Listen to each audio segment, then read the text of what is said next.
नमस्कार, मैं हूं दिव्या और आप देख रहे हैं आंखें न्यूज 24। आइए सबसे पहले नजर डालते हैं अभी तक की खास खबरों पर। राजद की ऋतु जायसवाल बीजेपी में हुई शामिल।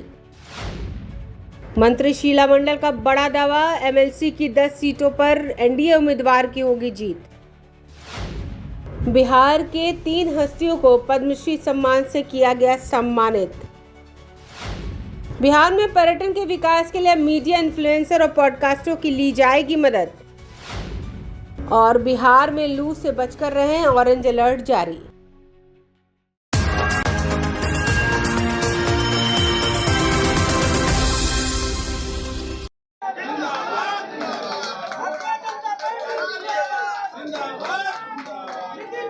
राजद की ऋतु जायसवाल भाजपा में शामिल हो गई।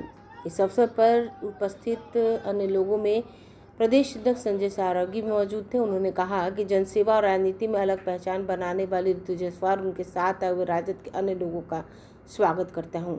संजय सारंगी ने कहा, आज भाजपा का दरवाजा बंद है, लेकिन यदि दरवाजा खुल जाएगा तो आरजेडी की चौखट पर कोई नेता नहीं बचेगा। ब्यूरो रिपोर्ट, आंखें न्यूज 24। पार्टी की जिन लोगों ने सदस्यता ग्रहण की है, मैं उन्हें भाजपा परिवार में हृदय से स्वागत और अभिनंदन करता हूं। भारतीय जनता पार्टी केवल एक राजनीतिक दल नहीं है, बल्कि राष्ट्र निर्माण का एक संकल्प, विचार और सेवा का माध्यम है। प्रधानमंत्री श्री नरेंद्र मोदी जी के नेतृत्व में देश विकास, सुशासन और गरीब कल्याण की नई ऊंचाइयों को छू रहा है। इसी विचार और राष्ट्र प्रथम की भावना से प्रेरित होकर आज विभिन्न क्षेत्रों के प्रतिष्ठित लोग भाजपा से जुड़ रहे हैं। श्रीमती ऋतु जायसवाल जी का सामाजिक कार्यों से लेकर महिला सशक्तिकरण से लेकर गरीब कल्याण में बड़ा काम रहा है। ये अपने पंचायत की मुखिया भी रही है, लोकसभा चुनाव भी लड़ी है, राज्य विधानसभा चुनाव भी लड़ी है और इनके साथ जितनी बड़ी संख्या में लोग आज राजद ज्वाइन किए हैं, बीजेपी ज्वाइन किए हैं, आज उन सभी का हार्दिक अभिनंदन, हार्दिक स्वागत है। और उपस्थित मैं बताना चाहता हूं, राजद को भाजपा का दरवाजा अभी बंद है। जिस दिन भाजपा का दरवाजा खुल जाएगा ना, उनके चौखट पर एक व्यक्ति नजर नहीं आएगा। यह है आदरणीय प्रधानमंत्री जी का, जो पूरे विश्व में सबसे लोकप्रिय नेता है। विश्व के 32 से ऊपर देशों ने उनको अपने यहाँ का सबसे सर्वोच्च सम्मान, नागरिक सम्मान से पुरस्कृत किया है।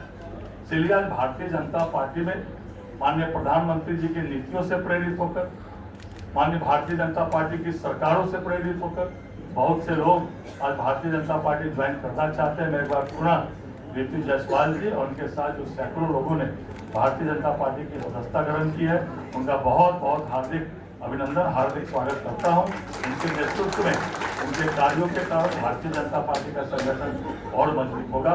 एक बार पुनः सब लोगों का हार्दिक अभिनंदन, स्वागत करते हुए बहुत बहुत धन्यवाद।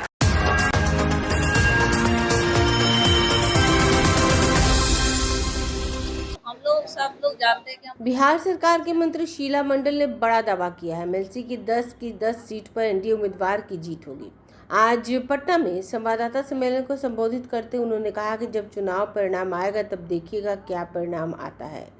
उन्होंने कहा कि एमएलसी की सभी सीटों पर एनडीए उम्मीदवार अपनी जीत दर्ज करेगी। आइए विस्तार से सुने और क्या कुछ कहा शीला मंडल ने। देखिए, अभी जिस तरह से हम लोग के एनडीए की गठबंधन का सरकार चल रहा है, जिस तरह से आपने देखा कि बंगाल का जो रिजल्ट आया, उसके आधार पर लगता है कि हम लोग 10 में 10 इसको ले लेंगे।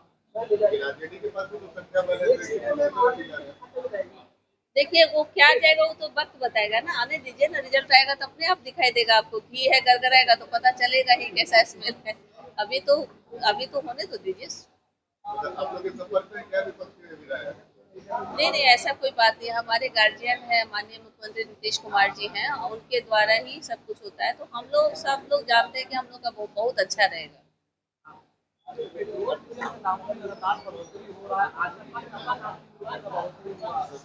क्या बोले?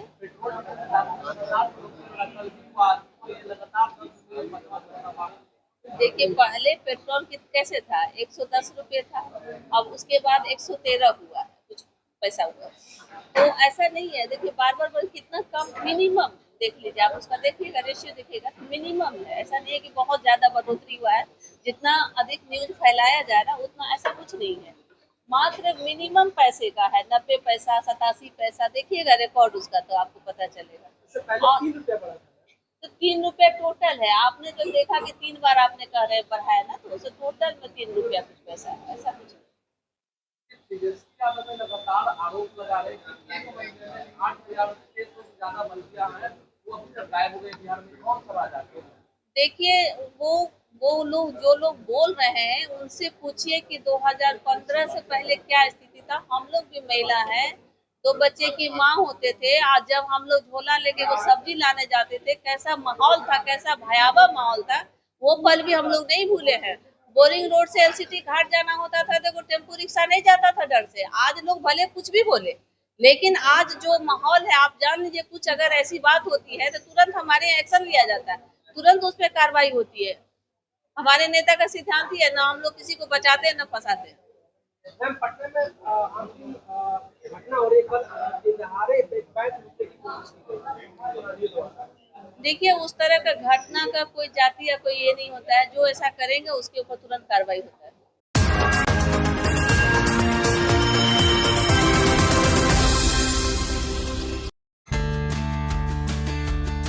बिहार की 3 बड़ी हस्तियों को देश के सर्वोच्च नागरिक सम्मान पद्मश्री से सम्मानित किया गया। इसमें लोक नृत्य गुरु विश्वबंधु, भोजपुरी लोक संगीत के दिग्गज भरत सिंह भारती और कृषि वैज्ञानिक डॉक्टर गोपाल जी त्रिवेदी शामिल हैं।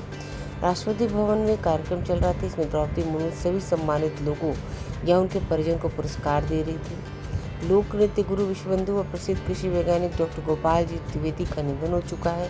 इन दोनों को मरणोपरांत पद्मश्री मिला है। वहीं भोजपुरी लोक संगीत के दिग्गज भरत सिंह भारती को पद्मश्री से सम्मानित किया गया है। विश्वबंधु बिहार के प्रसिद्ध लोक नृत्य कलाकार थे। उन्होंने अपना पूरा जीवन भारतीय नृत्य और संस्कृति को आगे बढ़ाने में लगा दिया। वे एक बेहतरीन नर्तक, कोरियोग्राफर और गुरु थे। उन्होंने लोक नृत्य को सिर्फ मनोरंजन नहीं बल्कि समाज को संस्कृति से जोड़ने का काम किया। उन्होंने बिहार की प्रसिद्ध सांस्कृतिक संस्था सुरांगना से स्थापना की, जहां सालों तक लोगों को मुफ्त में नृत्य सिखाया। उनके नृत्य में लोक जीवन, भारतीय परंपरा और आधुनिक सोच का सुंदर मेल देखने को मिलता था। विश्वबंधु ने देश विदेश में 6000 से ज़्यादा मंचों पर प्रस्तुतियाँ दी, बिहार की संस्कृति को पहचान दिलाई। वहीं भरत सिंह भारती भोजपुरी लोक संगीत के बहुत बड़े कलाकार और शिक्षक माने जाते हैं। उन्होंने भोजपुरी लोकगीत, भजन, कजरी, होली और देवी गीत जैसे लोक परंपराओं को बचाने और आगे बढ़ाने में बड़ा योगदान दिया। वे बचपन से ही संगीत से जुड़े थे और हारमोनियम, तबला, बांसुरी, ढोलक जैसे कई वाद्य यंत्र बजाने में माहिर थे। आकाशवाणी पटना और दूरदर्शन के माध्यम से उन्होंने लोक संगीत भोजपुरी को घर घर तक पहुंचाया। डॉक्टर गोपाल जी त्रिवेदी बिहार के प्रसिद्ध कृषि वैज्ञानिक थे और राजेंद्र कृषि विश्वविद्यालय पूसा से कुलपति भी रह चुके हैं। उन्होंने किसानों की आय बढ़ाने और खेतों को बेहतर बनाने के लिए कई नए प्रयोग किए। उन्होंने ग्रामीण परिवारों की आर्थिक स्थिति मापने के लिए त्रिवेदी स्केल तैयार किया, जिसे देश विदेश में पहचान मिली। उन्होंने किसानों को नई तकनीक से खेती करने के लिए प्रेरित किया, जिससे ज़्यादा उत्पादन बढ़ा और किसानों को ज़्यादा मुनाफा हुआ। त्रिवेदी ने मछली आधारित खेती, लीची उत्पादन और आधुनिक कृषि तकनीकों को बढ़ावा दिया। प्रधानमंत्री नरेंद्र मोदी ने भी सोशल मीडिया पर इन तीनों कलाकारों को बधाई दी। उन्होंने कहा कि करीब 7 दशकों से भोजपुरी लोक संगीत की अमूल्य परंपरा को अपनी साधना और समर्पण से जीवंत बनाने वाले आदरणीय भरत सिंह भारती को पद्मश्री सम्मान से मिलने पर हार्दिक बधाई और शुभकामनाएं। पूर्वी गायन की व्याकरण रचना से लेकर लोक संगीत की शुद्धता और सांस्कृतिक विरासत को संरक्षित रखने तक उनका योगदान अतुलनीय और प्रेरणादायी है। उन्होंने कहा कि बिहार के वरिष्ठ लोक कलाकार और नृत्य गुरु स्वर्गीय विश्वबंधु जी को भारत सरकार द्वारा पद्मश्री से अलंकृत किया जाना बिहार की लोक कला, संस्कृति और परंपरा का सम्मान है। अपनी विशिष्ट नृत्य शैली और अद्भुत कला के माध्यम से उन्होंने हजारों शिष्यों को नृत्य कला में पारंगत किया, लोक संस्कृति को नई पहचान दिलाई।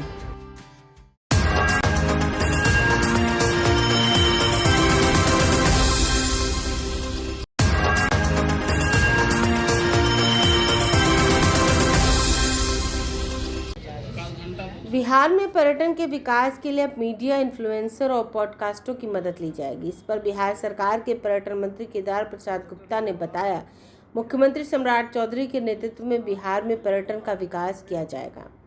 कई योजनाएं शुरू की जा रही हैं जिससे कि पर्यटन का बिहार में विकास होगा, रोजगार की संभावनाएं बनेगी। जिस तरह से मां सीता के मंदिर का पुनरुद्धार किया गया, बाबा हरिहरनाथ और गया के विष्णुपद मंदिर का भी पुनरुद्धार किया जाएगा।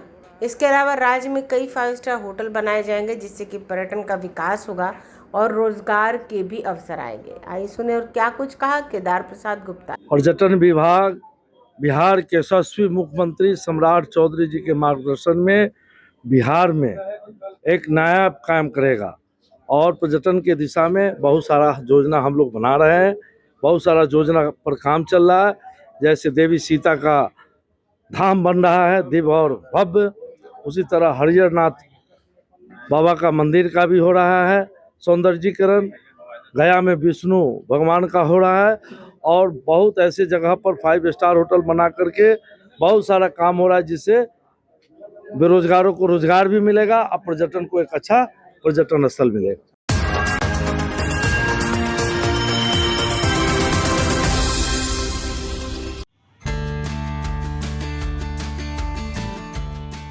पटना के बकरा मंडी में शाहरुख सलमान की जगह इस बार धुरंधर की धूम दिखी। धुरंधर सिर्फ नाम नहीं कीमत से भी है। धुरंधर की कीमत 1 लाख रुपए से ज्यादा है। ये पटना के राजा बाजार मंडी का हाल है। वहीं बाजार समिति मुसल्लपुर हाट स्थित बकरी मंडी में सोनू मोनू बकरे पर खरीदार फिदा हो गए। कुर्बानी का पर्व ईद उल अजहा 28 मई को है। पटना में कई जगहों पर बकरा बाजार सजा हुआ है। 40 किलो के आसपास के सोनू मोनू इस बार सल्लू सलमान पर भी भारी हैं। बकरों की कीमतों में इजाफे से खरीदारों के हौसले पस्त हैं। बीते 1 साल में बकरों की कीमत में 3 गुना तक बढ़ोतरी हुई है। पिछले वर्ष तक 8 से 10 किलो का बकरा 10,000 रुपये में मिल जाता था, उसकी कीमत बढ़कर 30,000 रुपये हो गई है। बकरे की खरीदारी करने आ रहे लोग बकरे की बड़ी कीमत से हैरान हैं। राजा बाजार के नूरुद्दीन ने बताया कि हर साल बकरीद के अवसर पर बकरे की कीमत 15 से 20% तक बढ़ जाती है, लेकिन इस बार इसकी 250 से 300% तक इजाफा हो गया है। आइए सुने और देखें क्या हाल है पटना के बकरी बाजार का। बकरीद को लेकर के पूरी तैयारी आप देख सकते हैं कि हाटों पे जो है बकरियां सजी हैं, लोग खरीदने के लिए आ रहे हैं और अपने अपने जो है सोच के हिसाब से, अपने अपने बजट के हिसाब से लोग बकरियां खरीद रहे हैं।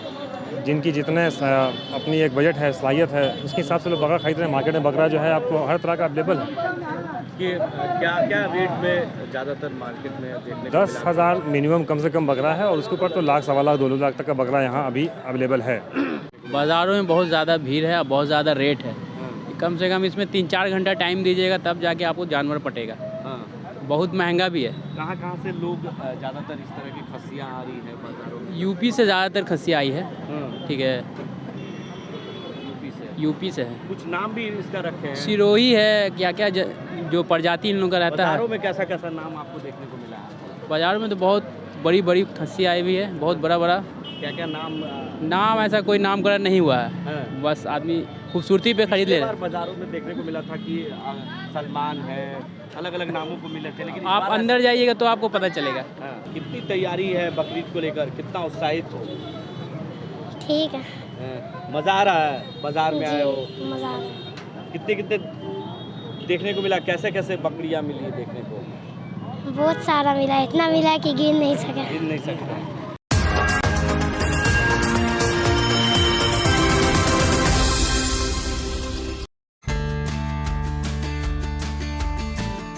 केंद्र सरकार ने मैथिली भाषा को केंद्रीय माध्यमिक शिक्षा बोर्ड के पाठ्यक्रम में शामिल करने का फैसला किया है। इसके तहत वर्ष 2026-27 से सीबीएसई स्कूलों में कक्षा 1 से माध्यमिक स्तर तक मैथिली भाषा को विषय के रूप में पढ़ाया जाएगा। इस फैसले को मिथिला क्षेत्र की सांस्कृतिक पहचान और भाषाई गौरव के लिए ऐतिहासिक कदम बताया जा रहा है।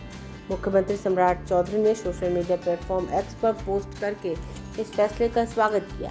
उन्होंने कहा कि सीबीएसई पाठ्यक्रम में मैथिली भाषा को मातृभाषा विषय के रूप में मान्यता मिलना मिथिला की सांस्कृतिक अस्मिता और भाषाई गौरव के लिए गर्व का विषय है। उन्होंने कहा कि प्रधानमंत्री नरेंद्र मोदी के नेतृत्व में भारतीय भाषाई संस्कृति और परंपराओं के संरक्षण और संवर्धन को नई मजबूती मिल रही है।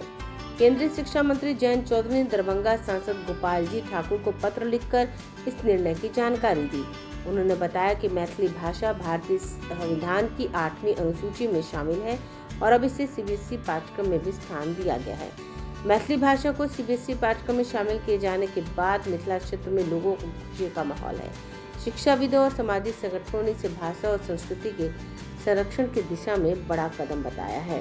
भाजपा विधायक मैथिली ठाकुर ने इस निर्णय का स्वागत किया है और कहा है कि इससे मिथिला की संस्कृति को एक नई पहचान मिली है, जो सदियों से चली आ रही एक मांग को पूरा किया गया है। मैथिली ठाकुर ने कहा कि ये मिथिला ही नहीं पूरे बिहार के लिए गौरव की बात है।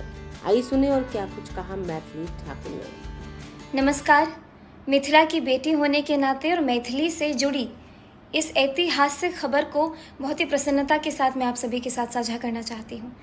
हमारे प्रदेश अध्यक्ष भारतीय जनता पार्टी आदरणीय श्री संजय सरावगी जी का वक्तव्य पढ़ा कि अब सीबीएसई में कक्षा 1 से माध्यमिक स्तर तक मैथिली भाषा को मातृभाषा विषय के रूप में मान्यता दी गई है। यह सिर्फ एक प्रशासनिक निर्णय नहीं है, यह करोड़ों मैथिली भाषियों की भावना, पहचान और सम्मान का विषय है। हम सभी जानते हैं कि भाषा सिर्फ बोलने का ही माध्यम नहीं होती। भाषा हमारी संस्कृति है, हमारी जड़ें हैं, हमारी पहचान है और मैथिली ने सदियों से हमारी परंपराओं, साहित्य और सामाजिक चेतना को समृद्ध किया है। सबसे बड़ी खुशी की बात यह है कि अब आने वाली पीढ़ियाँ अपनी मातृभाषा से और मजबूती से जुड़ पाएंगी। जब बच्चे अपनी भाषा में सीखते हैं तो उनका आत्मविश्वास और समझ दोनों ही बहुत मजबूत होते हैं। मैं इस ऐतिहासिक निर्णय के लिए सभी संबंधित लोगों का आभार व्यक्त करती हूँ और सभी मैथिली भाषियों को बहुत बहुत शुभकामनाएं देती हूँ। जय मिथिला, जय मैथिली, जय बिहार।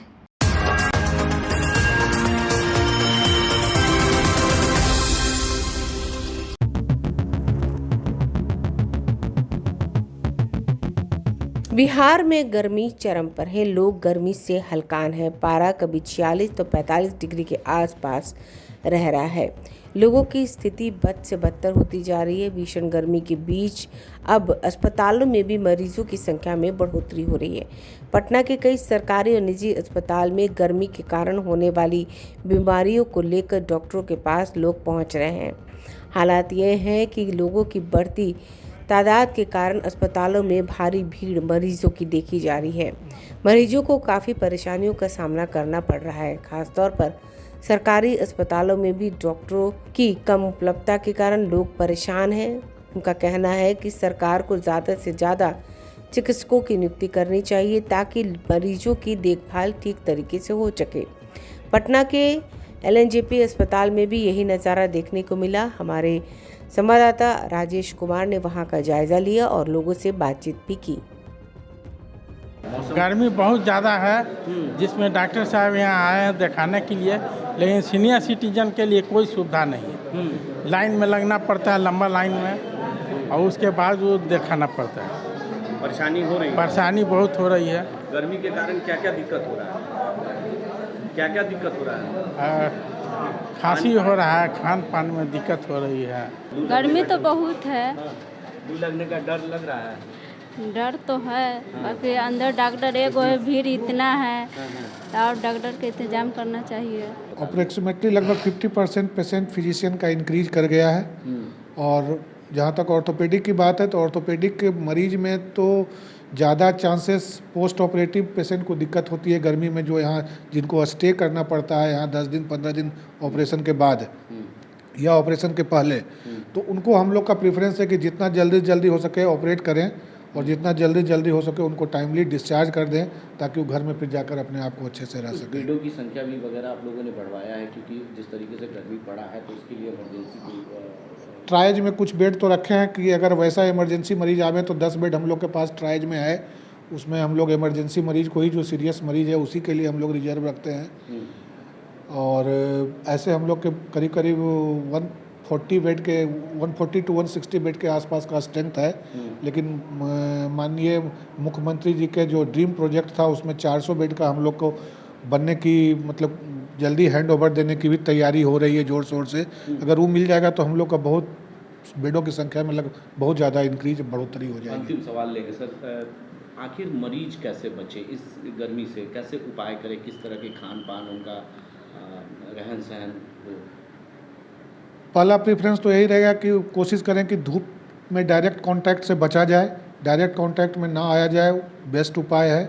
इसके अलावा अगर आप घर में भी रहते हैं या बाहर ऑफिस जाते हैं तो ड्यूरिंग दरमियान आप अच्छे से अपने आप को कवर रखें कि डायरेक्ट सनलाइट का एक्सपोजर नहीं हो। और फ्लूइड इनटेक आप अपना अच्छे से एडिक्वेटली मेंटेन रखिए। हमेशा पानी अपने बोतल अपने पास रखिए, जब भी लगे डिहाइड्रेटेड जैसा हमेशा फ्रिक्वेंटली पीते रहिए। नाश्ता खाना भी ऐसा लाइट लीजिए और कोशिश कीजिए कि वैसा फ्रूट्स वगैरह यूज करें जिसमें कि वाटर का कंटेंट ज़्यादा हो।